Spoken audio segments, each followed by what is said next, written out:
Inside Fighting! What's good, everybody? Welcome back to another Insider Betting. This is the show where we give you guys our best picks and predictions for whichever UFC event is coming up next week. But there's no more UFC. The calendar year for 2025 UFC is done. So we are giving you guys our early predictions for the recently announced UFC 324 card, headlined by Paddy, Pimblett, and Justin Gaethje for the interim lightweight title. That full card, even the prelims, have all been released. So we're not going to waste any time, and we're going to predict those fights early because those betting lines are in already as well. So you could already drop bets on these fights, even though they're on January 16th, I believe, which is literally 6 weeks away. But we'll break down the main card of UFC 324. And if you're tapped into the boxing world, you would know that Jake Paul is taking on the hardest competition of his career so far, and Anthony Joshua, yes, former heavyweight champion boxer Anthony Joshua versus former YouTuber and Disney Channel star Jake Paul. So we're going to break down that main event as well as Tyron Woodley versus Anderson Silva, the Spider. That's a fun one as well, being those are two former opponents of Jake's that he has wins over, fighting on the same card as Jake. So pretty fun stuff. And we also want to give a big shout out to DraftKings. Shout out to DraftKings. We love you, DraftKings. They got another offer for you guys this week, $5 to receive $200 in bonus bets to all new customers. So if you want to bring that in, and then you could give your little breakdown of what's to come. Let's do it. Let's run the ad read. Appreciate y'all watching. Hey, Inside Fighting, big news. Chances are you're probably going to be watching Anthony Joshua versus Jake Paul live on Netflix this Friday, and that's why we partnered up with our friends over at DraftKings to bring you closer to all the action. Right now, if you're a new customer, go download the DraftKings Sportsbook app. You can sign up using our promo code INSIDEFIGHTING, bet $5, and you'll receive $200 in bonus bets if your bet wins. Again, that's for all new customers. Go download that DraftKings Sportsbook app, sign up using our promo code INSIDEFIGHTING, bet $5, and you'll receive $200 in bonus bets if your bet wins. And that's only at DraftKings. The crown is yours.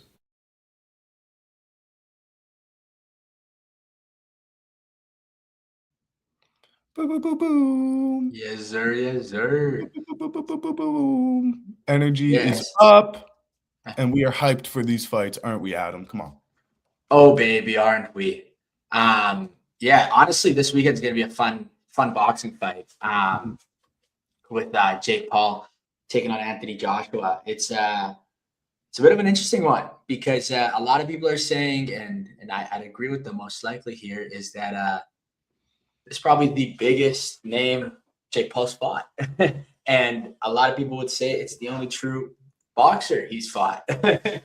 In terms of highly ranked boxers, Anthony Joshua, obviously we all know who he is. He's a massive name in the boxing world. It's going to be a fun fight. I mean, in reality, this is nothing to do with Jake Paul. This is just giving Anthony Joshua the credit he deserves. I mean, he's beaten Francis Ngannou. He's fought Usyk a couple of times, lost them. He's gone to win over Andy Ruiz. He's an elite boxer. And in reality, if he goes past like the second round with Jake Paul, that's like a win for Jake. Or a lot of fans are going to say it's rigged. So, I mean, you got to put your money on AJ. It doesn't make sense to bet on Jake in this type of fight, but it just makes it a fun fight to watch. If Jake goes to decision, I think that's a win for him, even if he loses. I think it legitimizes who he is as a boxer, and I think it'll allow him to fight other big names that are in his weight class. Because you look at AJ and Jake, and Jake's like this the whole time. Even though I think Jake's a big boy himself, I think I'd be like this to Jake. Yeah. So yeah, it'll just be fun to watch. I'm just excited to see. I honestly, the fight itself is probably going to be boring because I just find boxing kind of boring in general. It's just not like UFC. It's pretty one-dimensional. A lot of hugging, a lot of slow moving. But I'm just excited to see what the result's going to be. I'm not going to lie. But I feel like Anthony Joshua has to get the win, has to get the knockout. Yeah, not be considered a loss. You know. I'm going the unpopular side of the internet here. The popular side is that this fight is rigged, and if Jake Paul even survives 2 or 3 rounds with Anthony Joshua, he wins. If he gets to a decision, he's the biggest winner. I give him a puncher's chance, though. I think we're just counting him out. He's been a favorite in his last 11 fights or something like that. Every fight that he's been in, he's been a favorite. Now he's like a plus 700 underdog. Extreme value. I mean, yes, this is the former heavyweight champion of the world, but I mean, it's a 12-round fight, right? That's scary. I believe so, yeah. That's scary. This is a real exhibition fight. Anthony Joshua is not coming in this in any mindset of taking it easy. He wants war. Jake Paul responded in the media yesterday that it's kill or be killed in there. So he knows what he has to do. He also mentioned that this is modern time gladiator kind of sport, you know, because there's just nothing like a main event like this. I love it. I love that these two are in the right mindset for actual war, but a lot of people just have this one written up as this is going to be rigged. Doesn't matter. All Jake Paul fights are rigged. So I really hope that he does do something in this fight that kind of disperses that narrative, because he deserves all the credit in the world, especially for getting this far in his career. This opponent, only 5 years into boxing, fighting on Netflix, main eventing your own promotion, MVP promotions. It's just, I really am a fan of Jake Paul, and I want to give him the puncher's chance here. And I don't think like a small bet on Jake Paul is a bad one. And I mean, you're seeing some big bets by like former opponents of Jake's who actually give him the respect of, like Nate Diaz put 20K on him, and other fighters are saying Jake Paul by knockout. So I do believe he has a puncher's chance, which a lot of people aren't saying. Yeah, it's going to be interesting because I actually just looked it up. It's actually 8 3-minute rounds. So like for comparison, when Jake fought Mike Tyson, it was 8 2-minute rounds. And they're actually using 8-ounce gloves for this fight. And again, for comparison, when he fought Mike Tyson, it was 14-ounce gloves, which obviously got a little bit more cushion. So punches are going to hurt a lot more this time around. 10-ounce gloves, I think, is what they normally use in boxing. Like, I don't think that's any heavier than usually use. So yeah, no, I agree with you. I think Jake Paul's got a puncher's chance. I honestly think anyone who thinks it's rigged is just kind of like lying to themselves. I feel like, and I'm no lawyer, but I feel like there's a lot of legal implications that would come up if it was found out to be rigged. Oh yeah. And I don't know if Jake would put that type of money on the line. Like it would, if the fight's found out to be rigged when he says they're not rigged, like they would come after him heavy and like a lot more than just what that he makes that fight. They would come for like everything he has. You know what I mean? So like, I don't know. It being rigged just doesn't make sense to me. So yeah, we'll see. We'll see what happens, but it'll be a good fight. And it's on Netflix. I love how these fights are on Netflix. Yeah. That's unreal. I wish UFC had that Netflix deal instead of Paramount. True. That would be insane. But that's like worldwide, you know? Yeah, people are just so quick to discredit Jake Paul, and it's a little frustrating. Obviously for him, he's doing the lawsuits to the bigger people like Devontae Wilder, another heavyweight boxer. He claimed that Jake Paul's fights were fake and was making videos on it. So now he's getting a lawsuit from Jake, and it's just like, I don't know. People just discredit him because he didn't come from the sport. You know, his older brother, Logan Paul, he gets discredited in wrestling because he came into it as a content creator, not wrestling his whole life. So he doesn't get the same respect as the other wrestlers. And we're seeing that with Jake Paul in the boxing scene, doesn't get the same respect as the other boxers. But both these brothers, they continue to prove it and continue to challenge themselves, which you don't see a lot of professional boxers doing. They take the easy route, the easy fights, build up their record. Jake Paul hasn't done that. He's taken every test. And I believe that there is a chance that he could walk away a winner in this one. 8 rounds, 3-minute rounds. He only has to win 4, 5, make it dicey. Could be a fun fight. I think it's going to be more sparks flying than people think. But we also have Tyron Woodley versus Anderson Silva, as I mentioned. That's on the feature fight of the card. I believe the 3rd fight on the main card. So exciting stuff there. I want to see the vet Anderson Silva kind of get that one done. He was originally supposed to fight the guy he lost to twice in the UFC. Chris Weidman. He was supposed to fight Chris Weidman, but Chris Weidman fell out, so Tyron Woodley stepped in. So that's a banger as well. But share your thoughts on that fight quickly, and then let's break down this UFC 324 main card. Yeah, I mean, not as hyped for that one. No, definitely not as hyped for this one. I mean, it's just two oldies going at it. I got to give it to Anderson Silva. I think I would go with him just because he's got a little bit more experience boxing. Tyron Woodley's only experienced against Jake Pauls, and he took 2 L's there, where Anderson Silva does have a couple wins as a boxer.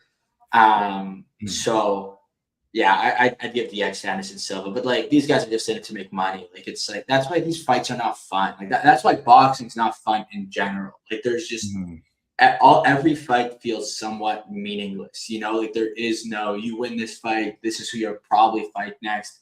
In boxing, it's you'll fight whoever the fuck you want to fight. You know what I mean? Like that, whoever pays the most money, that's who you're fighting. Which is just like, there's no rank system. There's no like reason to cheer for like someone else. You know, like these guys are just going to get a bag. So again, it'll make the fight fun, but I don't think it's like it's anything. I agree. Boxing has so many titles, so many, just nothing matters. Nothing holds any kind of. No, there's nothing holds value. You know. Yeah, I agree. Yeah. But you know what does hold value? An interim lightweight title. Yeah. A lot of rumors that it's not just going to be an interim title. Hey? I'm hearing those as well. You've been seeing those this week. I have been. Ilya supposedly, the rumor went from Ilya being out first quarter of 2026 to now he's out all of 2026. That's the kind of rumor that's going around the MMA space. So kind of concerning for that lightweight title, but means there's going to be some fun matchups though, and I'm excited to get into those. For sure. Yeah. We'll see what happens with Ilya. I've been watching some of the rumors, and I don't like talking about rumors because they're unofficial, you know, and it feels like anything could be true, and I don't really like that. But the last thing I saw was they got divorced, and then after they got divorced, I think he filed for divorce. I could be wrong. It was something like that. They filed for divorce, and then she said that there was spousal abuse. And then after that, apparently she was asking for money for the spousal abuse to go away. So a lot of people are saying that's a little fishy. I don't like giving the benefit of the doubt to Ilya in this scenario, because if it was spousal abuse, that's bad in any scenario. But as a UFC fighter, I feel like that's like as bad as it gets, because you literally fight for a living. But it just sounds like it's getting messy, and who knows what happens with Ilya. But let's talk about the title fight: Justin Gaethje versus Paddy Pimblett. Fuck, man, I was pulling up the odds while we were talking here, and now I lost them. Good transition though. I mean, on paper, Paddy should have this on lock. I feel like you got Justin Gaethje, who the only reason he got this title fight is because he said he was going to retire if they weren't going to give it to him. You know what I mean? And so that's like a fishy way to do it. Clearly, Arman Tsarukyan should be the person in there fighting Paddy Pimblett. It should not be Justin Gaethje, as much as I love Justin Gaethje. I also don't know if Justin is as, like, obviously he's a fan favorite, and a lot of people will tune in to watch him. But I don't know if it's as big of a pull as they're making it out to be. You know what I mean? Like I feel like Paddy Pimblett is the pull here, and I feel like you would have gotten more people watching the fight if Arman was fighting, because it's a bigger fight overall, versus the Justin Gaethje fans that are going to tune in because Justin's fighting. You know what I mean? I agree with that.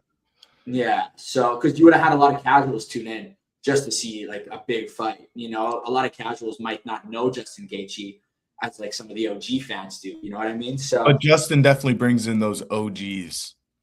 He brings in the OGs 100%. But you know what? A lot of those OGs still like the UFC. They would have tuned in just to see a good fight. So, I don't know. I feel like Paddy Pimblett should have it on lock. I'm looking at the odds here right now. He's a 2.5 to 1 favorite, something like that. So he should get the win here. Yeah, I got Paddy Pimblett. I don't know how you feel about this one. It should be a fun one. I think Paddy's the biggest star the UFC has other than Ilia Topuria. So I wanted to see either biggest star versus biggest star in Paddy versus Ilia, or Ilia versus Islam, pound for pound number 1 versus pound for pound number 2. It doesn't seem like we're going to see either of those fights in 2026 which does really suck because I think Paddy has the biggest star potential in the UFC, but he has to get through one of the biggest stars in the UFC. And Justin Gaethje, sadly, isn't that. Not anymore, at least. But if he does get a win over Paddy Pimblett and he does hold that interim title, could you imagine he faces the winner of Max versus Charles at the White House for the BMF title along with his lightweight title? And if he does win, he goes out into the stars, a fucking lightweight champion and BMF champion after getting knocked out in the BMF fight. Like, the redemption arc of Justin Gaethje has the potential to be the best one ever in UFC history, which is crazy. After losing to Khabib, after winning an interim title before, finally getting it unified if Ilya stays out, or if he beats Ilya in a potential match if he comes back to. It's just the storyline for Gaethje I'm in love with, and I think that's why I'm going to sprinkle a little underdog pick on Justin Gaethje. I saw him live with you in 313 Vegas, T-Mobile Arena. He still has the fire in him. He still has that power in his strikes. He was going toe-to-toe with Rafael Fiziev, who is one of the best in the lightweight division, believe it or not. So I do think Justin Gaethje will probably be the smarter fighter in this one. Paddy's going to be coming out explosive, chasing down Justin, looking to get him to the ground, looking for those big moments, the finish, submission, and I just think he might get caught. So I believe in Justin to kind of continue this little storybook finish to his career. I want it to happen. There will be many more moments for Paddy the Baddie. This will be one of those moments you mentioned time and time again. Yeah. One of these big stars has to take a loss on the record before going on a tear. And I think for Paddy, it was bound to happen with either Armin, Ilya, but now it just might as well be Justin fucking Gaethje. So I like Gaethje. Pick might switch leading up to the fight, but that's how I feel about it now. I just don't know where Paddy's at in his career, if he's ready to be that guy at the top and stay at the top for as long as these other guys can. And Justin Gaethje has proven that he can be that guy before, so I believe in him to be that guy here again. But exciting fight. I'm happy they booked it. The main event was supposed to be Kayla Harrison versus Amanda Nunes, so I'm happy we have this. Which is kind of disrespectful to Amanda Nunes, but I agree, like, this is the better fight to put as the main event. But it's still like Amanda Nunes is coming out of retirement. But I actually like what you brought up with the White House card. Like, you're right, Justin Gaethje, the storyline is there, and the UFC kind of needs him to win to make a good White House card. Obviously, there's better fighters to put on the White House card, but when you think of the White House card, you have to have like an American champion or an American contender fighting on that card. And right now, there isn't anyone. If you look at the top three in any division in the UFC, like, you got Sean O'Malley, who like maybe makes a run now that Peter Yan is the champ. Other than that, you don't really got anyone, you know, for American champs. You look at the top 10 pound for pound. Number 10 is Max Holloway. Other than that, no one's American. You look at the top 15, Josh Van is in there as well. But that's all you have. And Josh Van's like a fluke champ. So maybe they put Josh Van on that card, you know, maybe Pantoja for them, and they like probably will be. But no one's tuning in to watch Josh Van, and nobody looks at Josh Van and he's like, that's the American champion that I want. Josh Van's from like what? Myanmar, something like that, right? Yeah. Am I tripping on that? Yeah. Like, I can already see Justin Gaethje on the poster for the White House. Yeah, that would make sense, you know. But they need American champions, so they'd love to see that. But Amanda Nunes, Kayla Harrison, I was actually pretty I guess I'm not too surprised, but Amanda Nunes is the underdog for that. She's a plus 150 underdog right now, which like I get because she's coming out of retirement. She hasn't fought in like 2 years, something like that. So I get it, but I'm still a little surprised. It feels like it should be a little more even than that, if not like give her the slight edge. But Kayla Harrison's been dominating, so it should be a fun fight. It'll mean a lot for Kayla Harrison's legacy to beat Amanda Nunes for sure. You're beating arguably who people will consider the GOAT in women's MMA, and Amanda Nunes. But then there's always going to be that asterisk beside it where it's like Amanda Nunes came out of retirement. This was her first fight in like 2 years. How much does it actually mean, you know? But I think it's fun. I think I'm happy they did it. I'm happy it came to be. anything to make the women's divisions more exciting is fair game. They already did it with Weili Zhang and Valentina Shevchenko not that long ago. That stirred it up a little bit. This one should be a little bit more fun than that fight, though.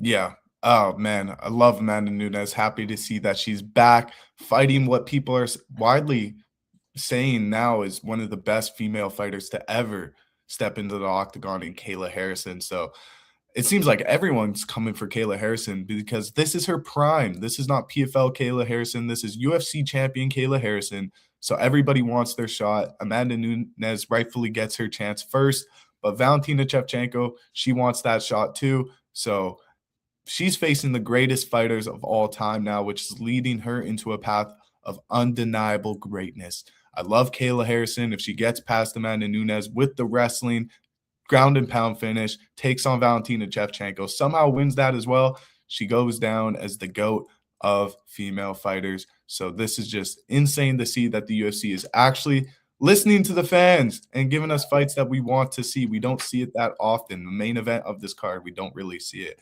We haven't seen many championship fights the fans really, really want.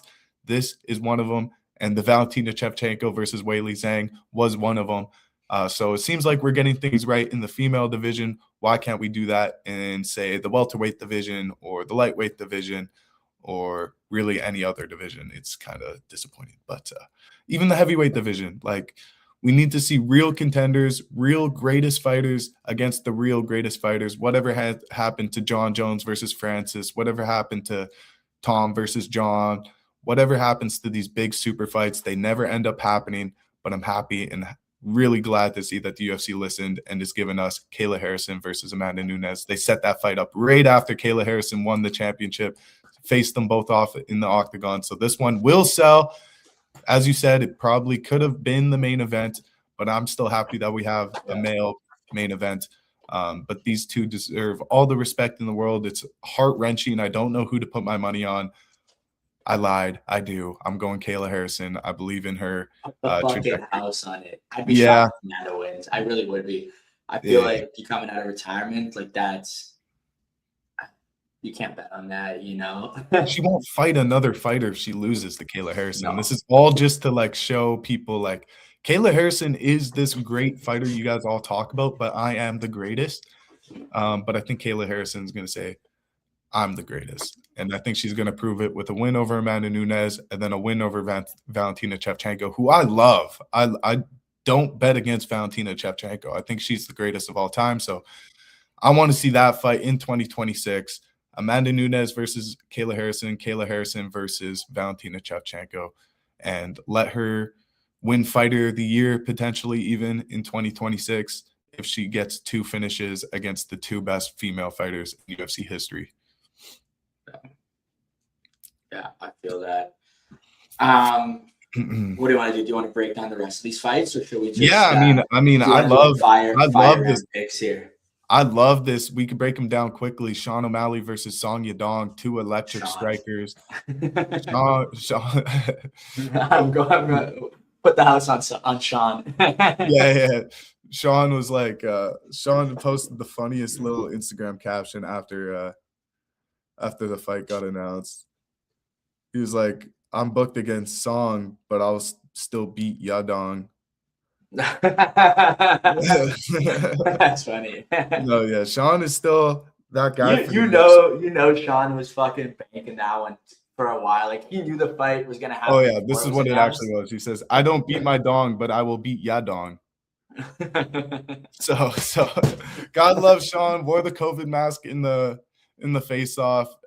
He's funny, man. I think he will walk through Song Yadong. Although Song Yadong impresses me time and time again, he is one of the most jacked fighters in the UFC. I know we hyped up like some other fighters this year on their build, but I think Song Yadong is one of the most yoked fighters in the UFC.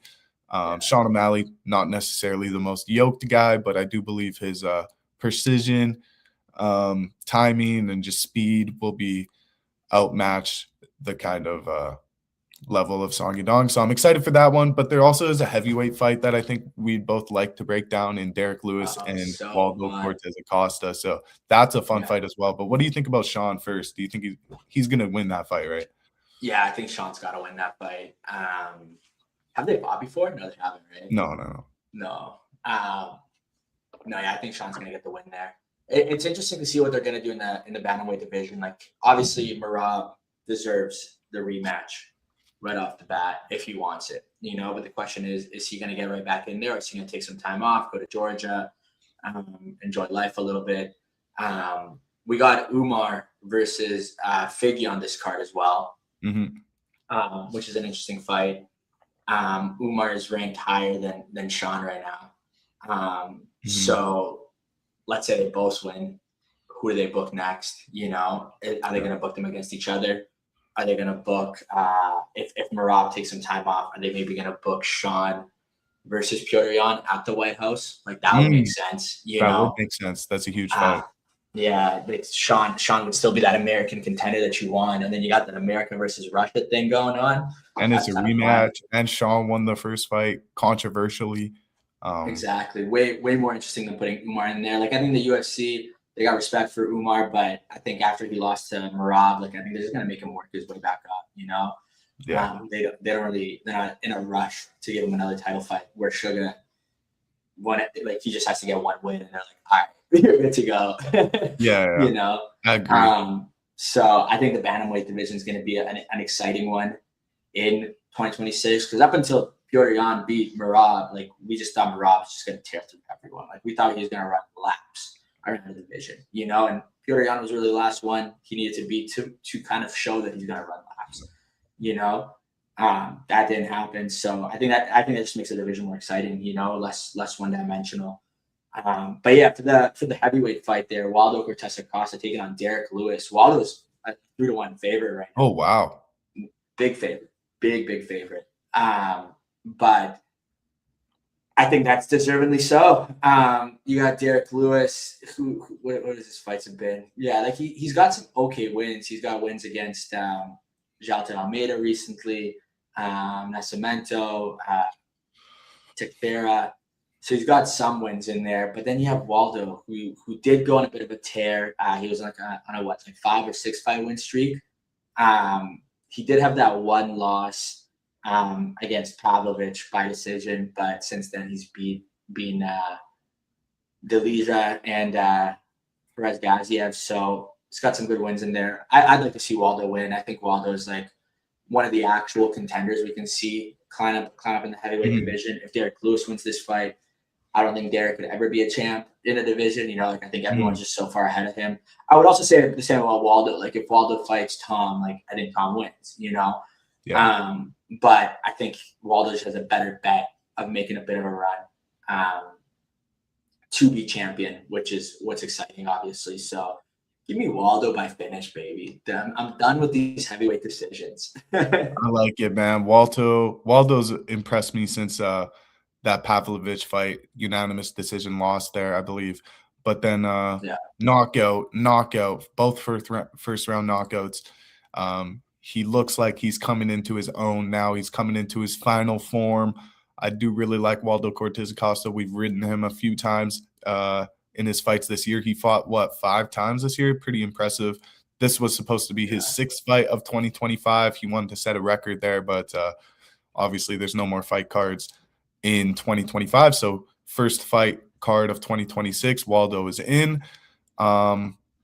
I kind of wanted to do a sneaky Derek Lewis, Justin Gaethje parlay, but I am big fans of Paddy and big fans of Waldo. But this is going to be a first round knockout banger fight. And Derek Lewis has so many in his career that I'm just going to freaking take him here again against Waldo Cortez Acosta. What? Plus 300 underdog? It's like, what? Just give me the knockout artist, Derek Lewis, to pull off some weird stuff. Like, even in his fight against Teixeira, the first exchange was so weird. He hit Derek Lewis with a clean shot, and Derek Lewis kind of like covered his face down and went to his bent his knees and was kind of acting like he was all hurt, and then spurged out of that and got the knockout. like 10 seconds later. So, and then he was like, no, I wasn't hurt from the jab. I was just selling it. So he really is deceiving in his fights. You could think you hurt Derek Lewis. You step into his range and he puts the lights out. So give me Derek the Beast Lewis. And I also think he's a big contender to be a guy on that on that UFC White House card. Imagine this as a #1 contender fight, and Derek Lewis fights Cyril Gahn, or Derek Lewis fights somebody at the White House for the title. I think that could happen. I honestly do. Yeah. I think he could skip the line a bit. I think he could skip Alexander Volkov. I think he could skip these guys with a big knockout over Waldo Cortez Acosta. But same thing for Waldo. If he gets a big knockout, I think they propel him up to the title as well. Yeah, I agree. And then the final fight that I think is on the main card that's kind of worth breaking down. There might be a couple others, but we touched on all of them really there. Viva Mexico! We'll do a little. No, it's not even worth. Natalia Silva versus Rosna Mayunas is like. Yeah, that's a bummer fight. But you said the bantamweight division is going to pick up in 2026. I agree. The next one. A sleeper, baby. A sleeper bantamweight fight in 2026 is Mario Batista. He just came and did an interview on Inside Fighting. He's fighting Vinicius Oliveira, one of my favorite prospects in the bantamweight division. I think it's going to be a big year for Vinicius Oliveira, so don't forget the name if he is in title contention by the end of 2026. Nice. I thought you were going to do a sneaky transition to the featherweight division. I had to sneak that in there. No, I respect that. But no, I'm gonna sneak the featherweight division in there because Gene Silva is taking on Arnold Allen, and I think I say, like you said at the beginning of the episode, I say it all the time. I think a lot of these big prospects who climb up the rankings fast need to take a loss before they're true title contenders, and we saw that with Gene Silva. He took a loss against Diego Lopez. He's coming up to fight Arnold Allen. Should be an easy fight for him. Arnold hasn't fought in a year and a half, so it's been a really long time for Arnold Allen. His last fight was a win, I believe. I forget who it was against, but he did come off of a win. Me too. Yeah. He beat Giga Chikadze. We just saw last weekend how that means jack shit because Kevin Vallejo slept that guy with like a spinning back fist, whatever the fuck you want to call it. That was like a crazy sick knockout. Yeah. But before that, he had lost against Movsar Evloev. And he had losses against, he had one other big loss in there, Max Holloway. So I think it's the comeback fight for Gene Silva. I think it's the fight that propels him back up into fighting the top contenders. Arnold Allen is ranked 6th right now, which seems like it should be wrong, but that's right. Yeah, he's just got such good striking. He throws so much output. He doesn't take fights to the ground, so it's just like, can Gene Silva knock this guy out? I don't know. But I do want to see one of those storybook knockouts, kind of similar to Kevin Vallejo's against Giga Chikadze. I want to see Gene Silva get another highlight tape moment against Arnold Allen. But because he's so damn fucking tough, that's why the odds are the way they are. And I just don't know if Gene Silva can knock him out. It's going to be hard. Yeah. But if Gene does win, that puts him in the top 6, most likely, right? And then who do you have? You have Diego Lopez already fighting Volk on the next card after this one. So whoever wins that fight, by all means, could be Volk again. If it is, then they're moving on to the next fighter. If Diego Lopez wins this one, they'll probably run back a trilogy. But either way, the rest of the rankings make up. Lerone Murphy's in there. You got Yair Rodriguez in there. Evloev in there. UFC doesn't want to get any of those guys in a title fight. They probably will. They like. I feel like at this point they owe it to Evloev. Like we've joked about it for way too long. Like Evloev probably should get a title fight after this fight. Lerone Murphy, they're not too excited about. I don't think. Yair Rodriguez, they're not too excited about. I don't think either. If anything, they'll probably make those two guys fight each other, and then that leaves Gene Silva up in there as well. So I think Gene Silva gets the win against Arnold Allen, and it makes the featherweight division super exciting. If I want Gene Silva to be a champion, I think he needs one more fight after this against a top 5 guy. He needs to get a win against a top 5 guy. He's got so much hype behind him that I would not be shocked if they make a Gene Silva title fight instead of giving him another fight. But I like for him to be a champ. Like I think if you go straight into a championship fight after this one, he's gonna lose. I don't think he's had enough experience against these top guys. I want to see him against someone else. If they give him another fight after this and he wins and he gets a title fight after, I think we might see Gene Silva be a champ by end of 2026. A little bit of a bold prediction, but I think it's doable. You know? I like it. I like it. I think we might see Lerone Murphy as a champion before 2026. I think they could even book Gene Silva versus Lerone Murphy as a #1 contender fight, and I think I'd lean Lerone Murphy.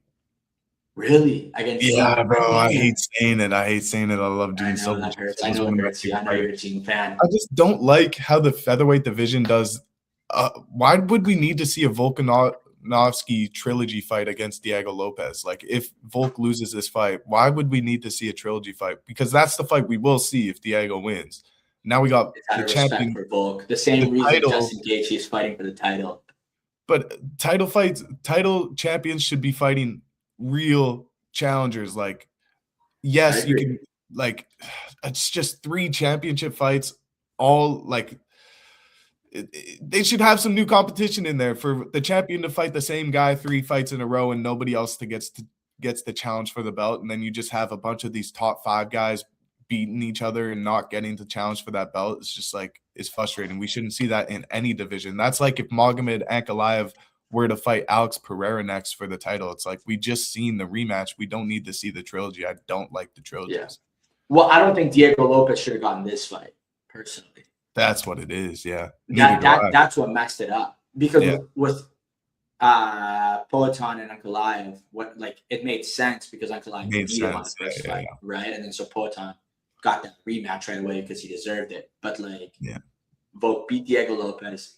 Get another challenger in there. There's other guys who deserve it. I don't know why Diego Lopez is fighting for the belt again. He's a great fighter. He deserves to be up fighting top fighters, just not for the belt yet. You know what I think it is? I think the UFC wants a Mexican champion. They've done all these Mexican cards this past year. They even did like Yair Rodriguez when he was holding an interim title or something. They like made a custom Mexican belt just for him. They did the Sphere card. They did all these things for Mexican Independence Day. I just think that UFC really, really wants a Mexican champion. And it's like, isn't Diego Lopez from Brazil? So like, I don't even know why they're pushing him like he's going to be this Mexican star. I know. Well, Diego Lopez just represents Mexico so heavy. Like, yes, they should have just done Yair versus Diego Lopez because that has real animosity towards it, and they're really fighting for their pride and everything. And it's just that fight would have made more sense. And you give Movsar to Alex Volkanovski, or you give him Lerone Murphy, the undefeated guy. That actually helps Alex Volkanovski's legacy when you look at all of his wins. It's not just trilogy defense. Like, speaking of Mexico, real give them all the new guys. Salute from Mexico, baby. Nunes and Harrison should be main. We talked about that a little bit. I get it. We're 50-50 on it. Also, kind of dope when we pop this comment up, it looks like his profile picture is wearing the DraftKings crown. It does. I noticed that exact same thing. I actually I played this message a little earlier, but you were speaking, so I didn't want to. Oh, I didn't notice it. That's my bad. Yeah, shout out to Blunt Effect. Yeah. But yeah, man, excited for Jake Paul. Excited for Jake Paul to rewrite history and be the best boxer ever, and to be undeniably the greatest GOAT of boxing. My GOAT, Jake Paul, better than any other boxer ever in the world ever. Agree? Yeah. Jake Paul, #1, baby. Get him on the White House card. Jake Paul, Dana's dabbling in boxing. Get him in there, bro. I'm gonna watch it tomorrow. I'll be live watching the fights. I'll watch from Woodley up. But I want to see Jake Paul shock the world. I think that's way more fun than just seeing Anthony Joshua KO this guy. Let's see him actually hold his own. Let's not just be like a win's a win. Surviving 4 or 5 rounds is not a win. Let's see him actually compete and make this one a brawl. Oh, imagine if he knocks down Anthony Joshua. I'm going to be so excited. I know Paddy hurt his arm, but what about his? Oh! You ain't getting me, Mr. Comment. You ain't getting me. You ain't getting me. Big back, but daddy. Come on, man. No, man. No. Messed up, bro. I guess that's enough of this show. We're kind of reaching that point now. Yeah. But we would say we'll see you next week and all that jazz. But next Thursday is going to be a Merry Christmas, man, to all of our Christmas celebrators out there. So happy early Merry Christmas to all you guys, and happy holidays, obviously. Happy Hanukkah. Yeah. Happy Kwanzaa. Happy Kwanzaa. Inclusive, man. I'm trying to be.